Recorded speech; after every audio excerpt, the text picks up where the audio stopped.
Passover is one of the mostly widely held Jewish holiday because it's so crucial to Jewish identity. Passover is a holiday of freedom.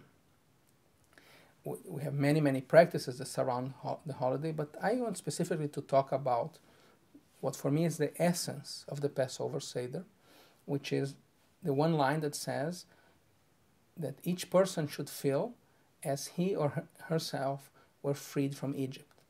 But the question is, how can we feel that we are liberated from slavery when we're all born free? We don't know what it means to be a slave.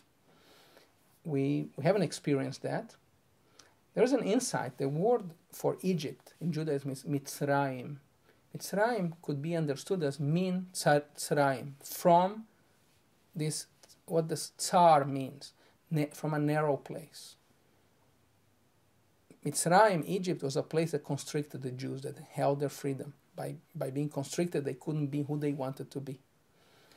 And the idea of becoming free means that we move from a place that's narrow to a place that's wider, that we can be who we are, who we want to be.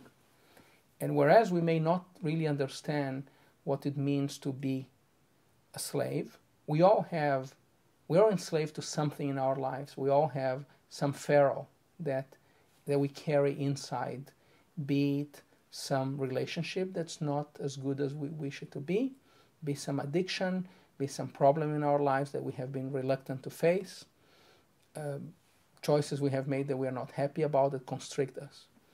Passover teaches us that we have the choice of moving from being constricted, being in a narrow place, to a wider place with God's help.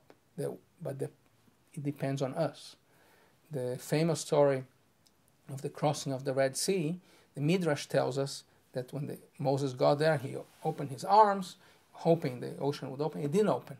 In the meanwhile, the Egyptians are coming behind, galloping, coming after them. And only until one fellow by the name of Nachshon, the son of Aminadav, said, wow, I'm going in anyway, I don't care because the Egyptians are coming. And only when he took the initiative and he began walking through the sea, and by the time almost the water was going to drown him, then it's when the waters open. Which means that, yes, we can gain freedom, but it requires initiative from us, not only a miraculous happening.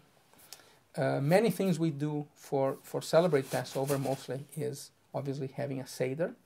There are many traditions of the Seder. Right now I'll talk with you about this, which is in Hebrew it's called a kehara, a Passover plate. I have two of them here, an ancient one and a cute one for kids. And in this Passover plate we put the symbols of the Seder. And they are zroa, which is the shank bone. It's a bone that represents the Passover sacrifice that we offer at the temple in Jerusalem. Charoset, which in this little case is a little apple, but anything sweet that's used to eat together with maror, making the Hillel sandwich. And the charoset, normally by its color, is brown. It represents the mortar that the Jews used to build the cities and pyramids in Egypt. Maror, the bitter herbs, to remind us of the bitterness of the Jews in Egypt. Chazeret, that we use together with charoset, it's to make what's called Hillel sandwich. The karpas, which is parsley that reminds us of spring. And the beitza, the egg, which is a symbol of both of how tough the Jews are, because the egg is the only thing in nature that the more you cook, the harder it gets. And also to remind us of the idea of rebirth of spring. The same thing on this one. We need to be concerned at Passover, not of the meal, and when we think about the four questions, it shouldn't be when do we eat, when do we eat, when do we eat, and when do we eat, but rather to really make it a personal experience in our lives, and to understand that if Judaism is to have meaning in our lives, it should deal with the problems we have here and now, and not something that happened to our people over 3,000 years ago.